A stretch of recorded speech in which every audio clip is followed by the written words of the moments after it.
Bonjour et bienvenue dans l'invité de l'économie.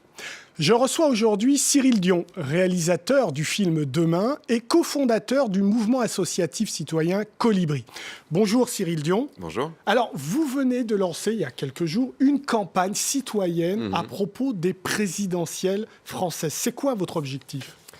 L'objectif, c'est de mobiliser largement la population, c'est de dire, quand il y a une élection, il ne s'agit pas simplement de s'intéresser au sujet de société quand on va voter, et il ne s'agit pas non plus de croire que parce qu'on va voter pour un candidat de droite ou de gauche, la société va se transformer comme par miracle. On a bien remarqué dans tous les pays que les candidats promettent beaucoup de choses au moment des élections et qui ne se réalisent pas forcément après. Donc pour nous, il y a une vraie nécessité à réinventer la démocratie et à faire en sorte que les citoyens par millions se mobilisent toute l'année pour demander qu'un certain nombre de choses soient faites. Par exemple, sur les questions écologiques. Je rappelle que le mouvement Colibri, notamment, est porté également par Pierre Rabhi. Vous vous adressez dans cette campagne aux citoyens d'abord, ou vous interpellez plutôt, et où, après tout, les candidats ? Les deux.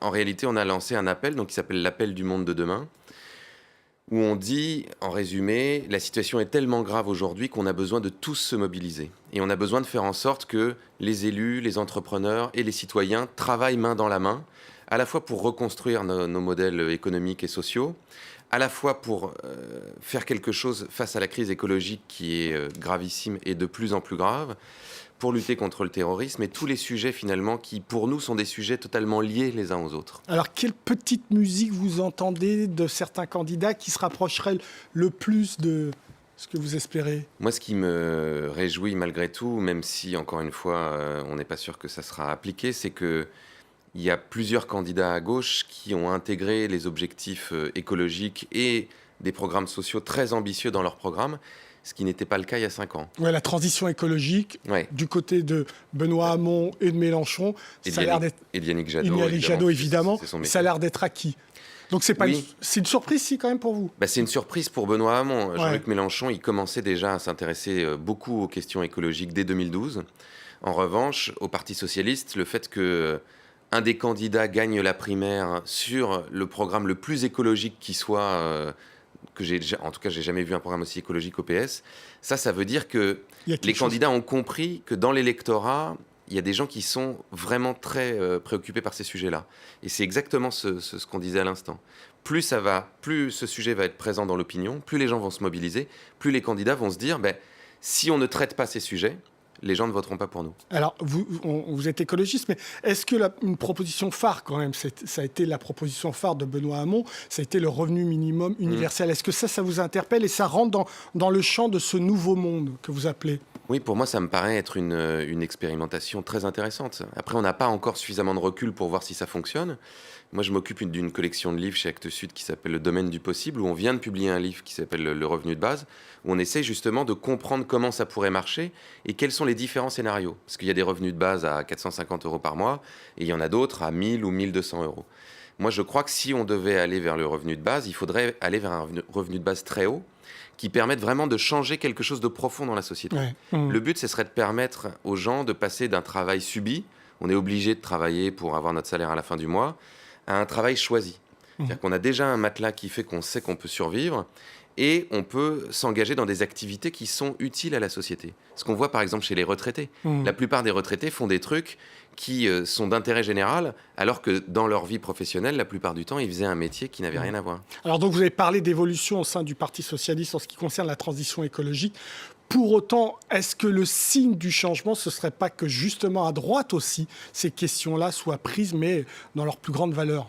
Là, ce serait un énorme changement. Parce que, donc on n'y est pas encore. Parce qu'on est très loin. Non, la primaire de la droite, je crois qu'il y a eu 400 ou 450 minutes de débat et ils en ont passé 5 ou 7 sur les questions écologiques. Ça veut dire que la société n'est pas prête à changer encore ?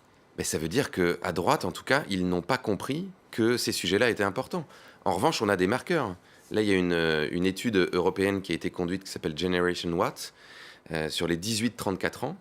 Et Le Monde a publié les résultats de l'étude en France. L'écologie est devenue la préoccupation numéro 1 des 18-34 ans en France. Alors que, parallèlement, ces 18-34 ans ont dit, pour nous, 99%, à 99% plutôt, ils ont dit que les responsables politiques étaient corrompus et qu'ils agissaient principalement dans leur intérêt personnel et pas dans l'intérêt des gens. Donc on voit bien que Et c'est, je pense, à cause de ça qu'il se passe tout ça dans la campagne française, qu'il y a plein d'affaires qui sortent et qu'il y a plein de candidats qui finalement sont éjectés avant même d'avoir commencé leur campagne. Parce que dans l'opinion publique, il y a une espèce de ras-le-bol de la corruption et du sentiment que ces personnes-là s'occupent d'abord d'elles-mêmes et pas de la société.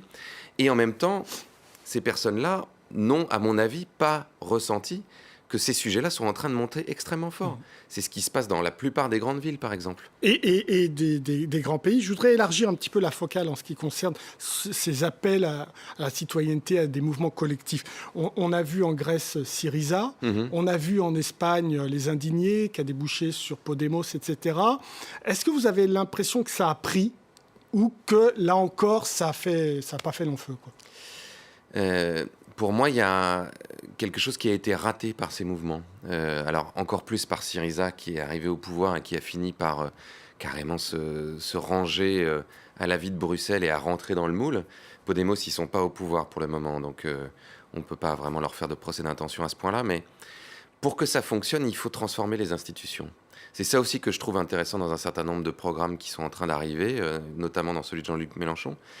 C'est qu'on a besoin d'avoir une démocratie, pour moi, où on aurait un mélange de démocratie représentative et de démocratie directe, un peu comme ce qui se passe en Suisse. C'est-à-dire que les citoyens puissent se prononcer beaucoup plus souvent, puissent faire en sorte, par exemple, de s'opposer à des lois quand des lois vont vraiment contre l'intérêt général, puissent proposer des lois, comme c'est possible de le faire avec les référendums d'initiative populaire. Nous, en France, on a une nuit debout.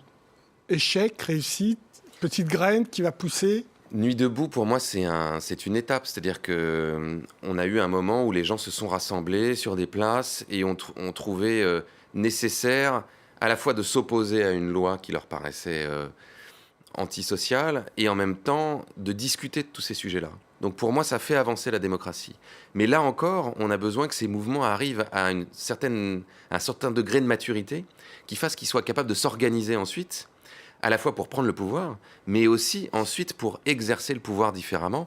Et là, il faut vraiment ces transformations des institutions et du modèle démocratique. Alors Cyril Dion, quand on voit donc Podemos, Syriza, Nuit debout, et quand on voit aujourd'hui ce qui se passe dans les banlieues françaises, on a le sentiment qu'il n'y a pas la jonction et qu'il y a deux mondes différents qui réclament peut-être, après tout, un nouveau monde aussi.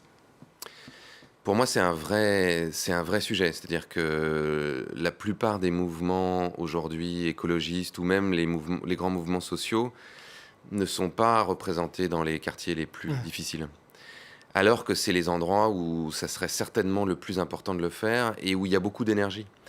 Donc pour moi, il y a quelque chose à construire dans les années qui viennent qui est de l'ordre de reprendre le pouvoir. C'est-à-dire que ça soit dans les banlieues, ou que ça soit dans les milieux ouvriers, ou que ça soit dans les grandes agglomérations, tous ces citoyens-là, pour moi, ont la nécessité de trouver comment exercer leur pouvoir au quotidien. Exercer leur pouvoir en achetant ou en n'achetant pas, en tout cas en faisant des choix économiques. Exercer leur pouvoir en relocalisant une partie de l'économie et en faisant en sorte que les métiers ne soient pas simplement donnés par des grandes multinationales qui viennent s'installer sur des territoires et qui peuvent s'en aller du jour au lendemain et qui ont un pouvoir démesuré finalement, et sur l'économie et sur la politique. Et puis reprendre le pouvoir démocratique.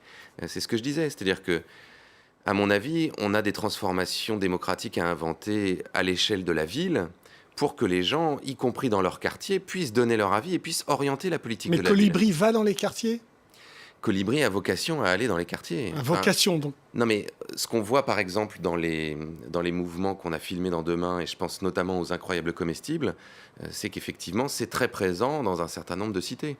Où, je pense notamment à une cité du côté de Bayonne, où il y a des gens qui vivent parce qu'ils peuvent faire pousser des légumes, qui sont au RSA, qui parfois dorment dans leur voiture ou sont dans des logements vraiment presque insalubres, et qui survivent parce qu'ils sont capables de faire pousser des légumes eux-mêmes dans des endroits et qu'il y a un mouvement de solidarité. C'est ce qu'on a vu aussi quand on a filmé à Détroit ou quand on a filmé en Angleterre à Todmorden, qui est un endroit frappé par la désindustrialisation où les emplois sont partis. Cyril Dion, aujourd'hui, votre vision des choses, est-ce qu'elle est optimiste ou pessimiste ? Je veux dire, est-ce que cette transition que vous appelez, qui sans doute un jour arrivera, mais arrivera-t-elle après une phase de violence ?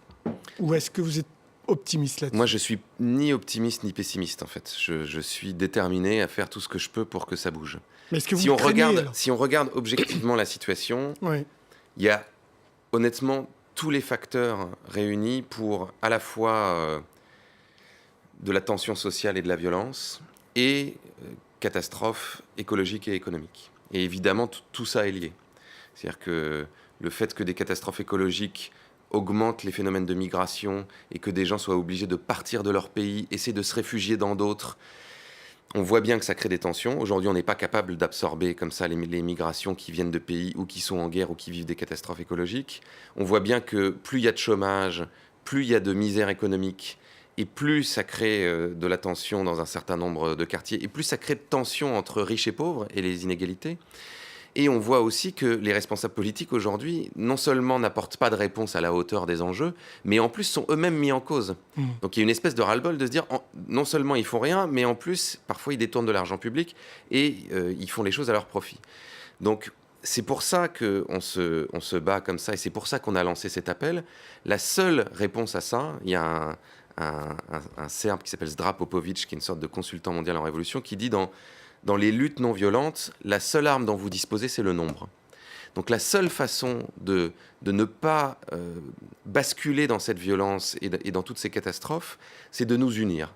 C'est de nous mettre tous ensemble et de devenir une communauté qui engage cette transformation de la société, à la fois au quotidien dans nos vies, mais aussi politiquement. Merci beaucoup Cyril Dion pour vos réponses.